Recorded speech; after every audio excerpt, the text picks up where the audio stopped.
Tôi thấy đồng chí bí thư có vẻ e dè. Như thế là không phù hợp với tinh thần đoàn viên của Đảng Cộng sản Việt Nam. Tôi xin nói luôn, tôi nhìn thấy tổ của bạn Thương Sinh Ngọc lao động rất kém. Tổ chúng tôi xin nhận là chưa quen với công việc lao động chân tay. Nhưng thực sự chúng tôi cũng xin nói thẳng, chúng tôi chưa thấy được ý nghĩa và hiệu quả của việc làm này.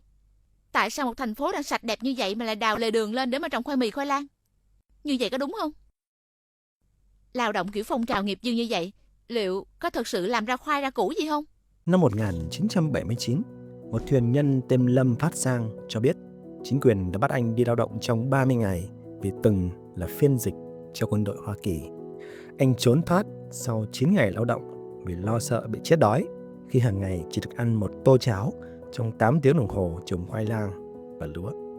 Năm 1980, một thuyền nhân khác tên Nguyễn Văn Bắc nói ông từng bị đưa đến một khu kinh tế mới đang được xây dựng cách Nha Trang khoảng 30 cây số về phía đông. Không có nước uống, không có dụng cụ làm nông tử tế nào được cấp cho chúng tôi. Việc trồng trọt trên đất hoang là rất cực nhọc. Vào lúc này, chính quyền nói rằng sẽ cấp cho người dân 6 tháng lương thực khi đến các khu kinh tế mới, nhưng ông Bắc chỉ nhận được 2 tháng lương thực. Năm 1977, một nhà báo Anh cho biết đã bắt gặp các nhóm trẻ em 12 đến 13 tuổi bị bắt đi đào kênh. Một người làm phiên dịch cho báo chí quốc tế nói rằng vào Chủ nhật, 2 người em của cô là sinh viên phải đi đào kênh cả ngày. Một thuyền nhân có cha từng là quân nhân Việt Nam Cộng Hòa nói vào năm 1986, sau khi tốt nghiệp trung học phổ thông, chính quyền đã cho anh 2 lựa chọn nghĩa vụ lao động. Lựa chọn thứ nhất là lao động 1 năm rưỡi với điều kiện gia đình tự túc đồ ăn, hoặc 3 năm lao động được nhà nước cung cấp đồ ăn. Sau năm 1975, vô số người dân miền Nam đã bị bắt đi lao động tập thể và đến các khu kinh tế mới. Lao động như thế nào, lao động trong bao lâu, bị lưu đày khu kinh tế mới nào, tùy thuộc vào địa vị của họ và người thân trước năm 1975. Trong khi đó, chính quyền cho rằng việc lao động tập thể hay di cư đến các khu kinh tế mới là để phân bổ lại lực lượng lao động và khai hoang. Cho đến năm 1979, việc vận hành các khu kinh tế mới được cho là không hiệu quả. Tuy nhiên, chính quyền vẫn tiếp tục mở rộng các khu kinh tế mới, cưỡng bức người dân không biết làm nông phải trồng trọt trên những mảnh đất cằn cỗi. Để không phải di cư đến những khu đất bỏ hoang này, người dân chỉ còn cách vượt biên. Rất nhiều người trong số đó đã chết mất xác ở Biển Đông.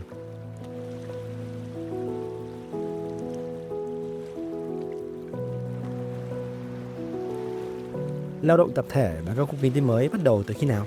Vì sao hình thức này lại trở thành nỗi kinh hoàng đối với người dân sau năm 1975? Video này thuộc dự án 1975, một nỗ lực của Luật Khoa nhân kỷ niệm 50 năm kết thúc chiến tranh nhằm kể lại những câu chuyện của một giai đoạn đầy biến động trong lịch sử Việt Nam.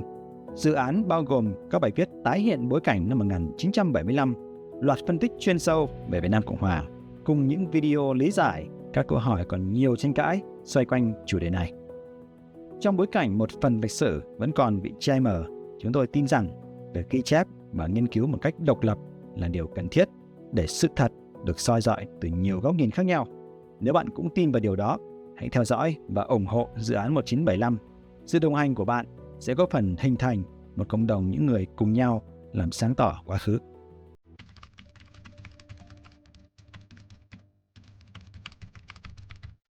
Gần 1 năm sau khi chế độ Sài Gòn sụp đổ, đời sống người dân miền Nam miền Trung chưa có biến động gì quá lớn. Tuy nhiên, số lượng người thất nghiệp ngày càng gia tăng.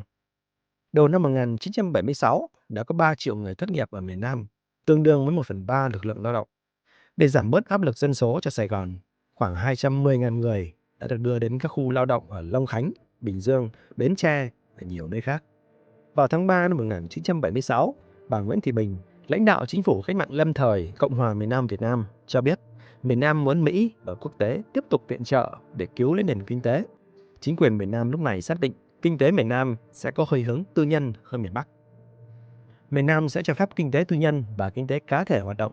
Bà Nguyễn Thị Bình khẳng định các nhà tư sản dân tộc, chủ sở hữu nước ngoài vẫn sẽ tiếp tục sản xuất hàng hóa. Nông dân vẫn sẽ được giữ lại đất đai, nhưng nhà nước sẽ độc quyền thu mua lúa gạo. Kinh tế tập thể sẽ đưa vào lĩnh vực nông nghiệp và công nghiệp, nhưng người dân sẽ tự nguyện tham gia. Tuy nhiên, kế hoạch này chưa bao giờ thành hiện thực. Chính phủ cách mạng lâm thời Cộng hòa miền Nam Việt Nam bị giải tán vào tháng 7 năm 1976 sau khi Quốc hội thống nhất giữa hai miền được bầu ra. Quốc hội đã quyết định rằng miền Nam sẽ phải tiến hành cải tạo xã hội chủ nghĩa và xây dựng chủ nghĩa xã hội. Cải tạo con người là một trong những bước đầu tiên của cải tạo xã hội chủ nghĩa. Từ năm 1976, chính quyền bắt đầu bắt giữ, giam giữ vô thời hạn hàng loạt công chức, quân nhân của chế độ Việt Nam Cộng Hòa. Ước tính khoảng 50.000 người đã bị đưa đi lao động khổ sai. Vào tháng 2 năm 1977, Hội đồng Chính phủ khởi động chương trình kinh tế mới, thành lập các nông trường quốc doanh và các hợp tác xã, tập thể sản xuất. Theo đó, nông nghiệp là mặt trận số 1, thủy lợi là biện pháp then chốt, khai hoang, xây dựng vùng kinh tế mới là một mũi nhọn của nông nghiệp. Một bài báo vào tháng 4 năm 1977 cho biết, nhằm đẩy người dân đến các khu kinh tế mới, chính quyền đã cắt khẩu phần gạo của những người không có giấy chứng nhận việc làm. Chính quyền đặt mục tiêu giảm 4 triệu người dân tại Sài Gòn xuống còn 1,5 triệu người. Đến lúc này, khoảng 400.000 người dân miền Nam đến các khu kinh tế mới.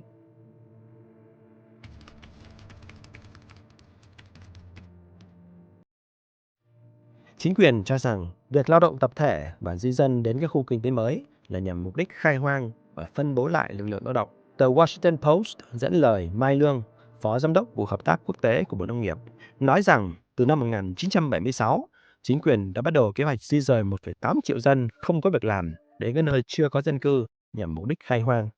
Đến năm 1979, đã có khoảng 600.000 hectare đất được khai hoang. Tính khoảng hơn một nửa diện tích này nằm ở Tây Nguyên và các tỉnh miền Nam. Việc khai hoang nhằm mục đích tăng sản lượng nông nghiệp, đối phó với tình trạng thiếu hụt lương thực. Thứ trưởng Bộ Ngoại giao Hoàng Bích Sơn cho rằng các khu kinh tế mới nhằm mục đích phân bố lại lực lượng lao động, đưa nông dân trở lại nông thôn.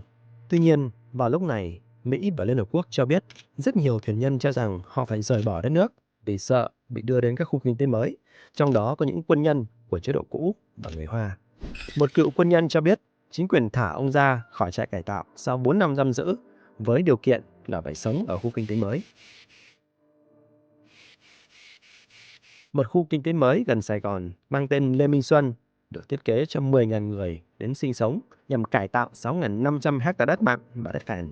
Mỗi gia đình được cấp lương thực 6 tháng đầu tiên, được trợ cấp 45 đồng một tháng, tương đương với 9 đô la, được cấp đất để tự trồng trọt, chủ yếu là trồng thơm. Một bài báo đăng năm 1977 cho biết đất đai tại hầu hết các khu kinh tế mới thường cằn cỗi, không được tưới tiêu, không phù hợp để làm nông. Điều kiện sống của cư dân rất khó khăn khi không có thuốc men, xà phòng, rất khó tìm được các nhu yếu phẩm thiết yếu. Cán bộ quản lý được cho là ăn chặn tiền xây dựng, bảo trì mà nhà nước cấp cho các khu kinh tế mới. Ngày càng có nhiều tin đồn về việc có người chết vì lao động kiệt sức tại các khu kinh tế mới. Một thuyền nhân cho biết chính quyền tại Cần Thơ đã bắt giữ toàn bộ công nhân, quản đốc và chủ nhà máy. Các công nhân sau đó được thả ra, nhưng các quản đốc và các chủ nhà máy đã bị đưa đến các khu lao động. Do điều kiện sống khó khăn, người dân thành thị không quen với việc làm nông, nhiều gia đình đã trốn khỏi các khu kinh tế mới. Tuy nhiên, từ năm 1979, việc di cư đến các khu kinh tế mới không còn là một lựa chọn nữa.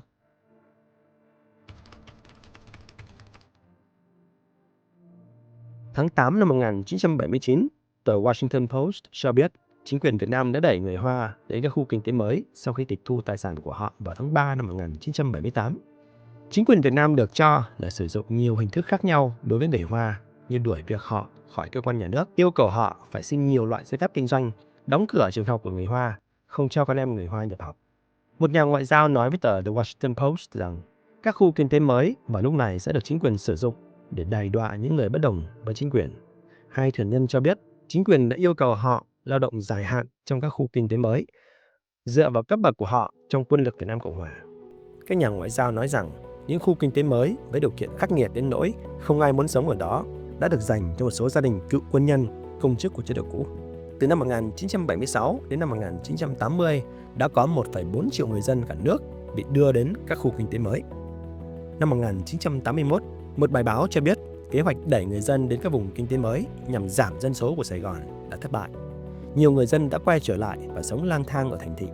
Sài Gòn vẫn còn khoảng 3,5 triệu dân với 20% số dân thất nghiệp. Một nhân chứng cho biết sau khi người dân rời bỏ các khu kinh tế mới, chính quyền đã yêu cầu họ phải quay trở lại.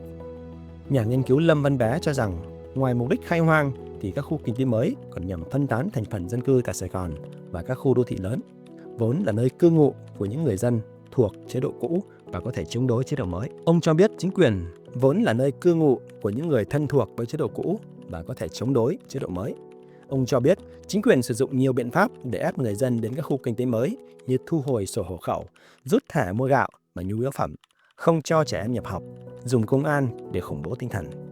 Bên cạnh các khu kinh tế mới, lao động tập thể là một nỗi ám ảnh đối với người dân miền Nam.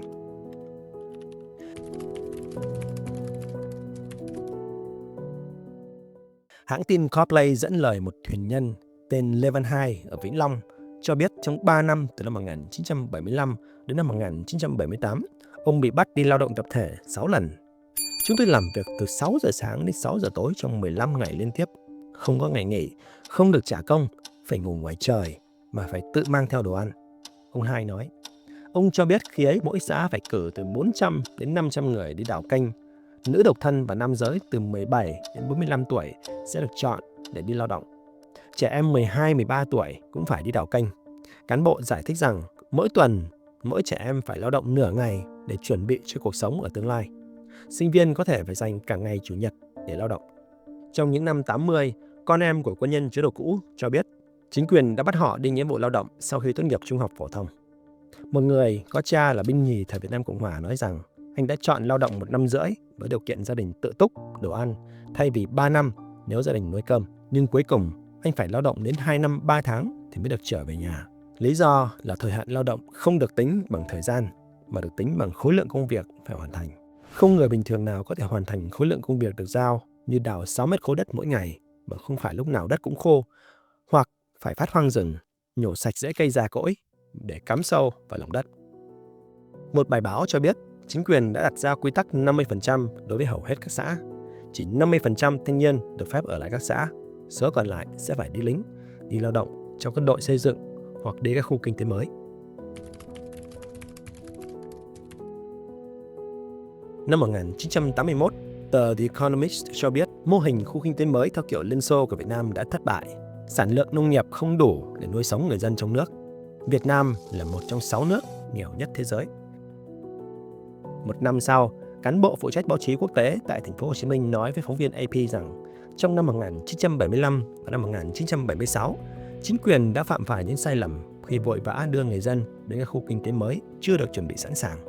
Tuy nhiên, chính quyền vẫn sẽ tiếp tục di dân đến các khu kinh tế mới, nhưng sẽ làm chậm hơn. Năm 1982, chính quyền cho biết đã có 200 nông trường quốc doanh ở miền Nam, gần 300 hợp tác xã nông nghiệp, hơn 1.000 tập đoàn sản xuất. Tuy nhiên, điều này cũng không mang đến nguồn lương thực đủ ăn cho người dân. Tình trạng Việt Nam lúc này hết sức khó khăn. Trẻ em, người lớn suy dinh dưỡng hơn cả người dân Campuchia. Người dân không chỉ thiếu ăn mà còn thiếu cả quần áo. Một phóng viên quốc tế nói rằng người miền Nam đã nghèo hơn trước năm 1975 khi nhiều người phải mặc đồ vá, những chiếc áo dài đẹp đẽ đã vắng bóng trên đường phố. Năm 1984, cựu quân nhân, công chức chế độ cũ sau thời gian ở trại cải tạo đã phải chuyển đến các khu kinh tế mới vì không còn lựa chọn nào khác. Ngoài ra, nhiều bà mẹ có con lai với quân nhân Mỹ cũng bị đưa đến các khu kinh tế mới. Cũng trong năm 1984, chính quyền thành phố Hồ Chí Minh nói rằng sẽ đưa 150.000 dân đi trồng cao su. Năm 1985, Ủy ban Quốc gia về Dân số và Kế hoạch hóa gia đình do Đại tướng Võ Nguyên Giáp lãnh đạo đưa ra kế hoạch tái định cư 10 triệu người miền Bắc vào Tây Nguyên và miền Nam. Ngay sau năm 1975, người dân miền Bắc đã di cư vào miền Nam nhưng đã sớm quay trở lại miền Bắc. Phần lớn lý do là do đất đai cằn cỗi, cây trồng không phù hợp với đất, thiếu phân bón, dụng cụ, máy móc làm nông, điều kiện sống ở các khu kinh tế mới quá sức tưởng tượng đối với họ. Và lúc này, những người sống ở các khu kinh tế mới ở miền Nam cho biết thu nhập một tháng của họ là $3 cộng với trợ cấp thực phẩm từ chính phủ, bao gồm 1 kg thịt mỗi tháng. Năm 1986, chính phủ quyết định trong 5 năm phải đưa 7 triệu người dân miền Bắc vào miền Nam với lý do phân phối lại lực lượng lao động. Trong khi người dân miền Nam trước đây đã bị đưa đến các khu kinh tế mới gần như với 2 bàn tay trắng, thì người dân miền Bắc lúc này được chính quyền chuẩn bị khá đầy đủ để nam tiến. Nam dưới 45 tuổi, nữ dưới 40 tuổi sẽ được chính quyền hỗ trợ di cư vào miền Nam. Chính quyền sẽ hoàn trả tài sản của họ đã để lại ở miền Bắc và cho phép mang theo tối đa 300 kg hành lý. Tại miền Nam, họ sẽ được cấp một ngôi nhà mới, chăn, giày, mũ, 6 tháng lương thực và sẽ được giữ lại toàn bộ sản lượng công nghiệp trong năm đầu tiên. Và lúc này, dòng thuyền nhân rời khỏi Việt Nam đột nhiên tăng mạnh, đặc biệt là tại Hồng Kông.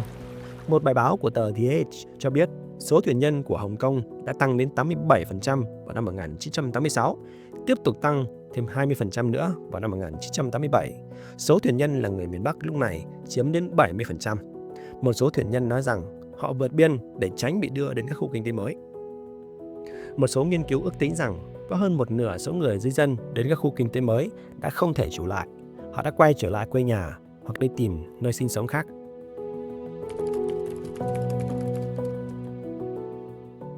Năm 1989, chính quyền Việt Nam cho biết đã có 2 triệu người đã di cư đến các khu kinh tế mới từ năm 1981. Chính quyền vẫn cho rằng các khu kinh tế mới là cần thiết. Năm 1992, một bài báo cho biết thuyền nhân tại trại tị nạn Hồng Kông không muốn hồi hương do lo lắng bị đưa đến các khu kinh tế mới sau khi trở về Việt Nam. Năm 1993, thành phố Hồ Chí Minh đã lên kế hoạch tạo ra 555.000 việc làm trong các khu công nghiệp mới và kinh tế mới. Một năm sau, Mỹ dỡ bỏ lệnh cấm vận thương mại đối với Việt Nam sau 19 năm. Việt Nam chuyển hướng sang phát triển các khu công nghiệp nhằm thu hút đầu tư nước ngoài. Các chính sách di dân trong nước được nới lỏng nhằm tạo ra lực lượng lao động giá rẻ để thu hút các nhà đầu tư và tạo việc làm cho người dân. Từ đây, các khu kinh tế mới không còn được báo chí quốc tế nhắc đến nữa. Dòng thuyền nhân rời khỏi Việt Nam cũng chậm lại. Các nước Đông Nam Á và những nơi xa hơn như Hồng Kông đã hồi hương thuyền nhân trở về Việt Nam. Một số nước đã đóng cửa các trại tị nạn. Một số nơi vẫn cho thuyền nhân ở lại như Philippines. Các khu kinh tế mới, lao động tập thể đã trở thành ký ức kinh hoàng của người dân sau năm 1975 bên cạnh trại cải tạo, phong trào đốt sách, thiếu thốn lương thực, thất nghiệp triền miên. Đất nước đã trôi ngược về quá khứ sau giải phóng.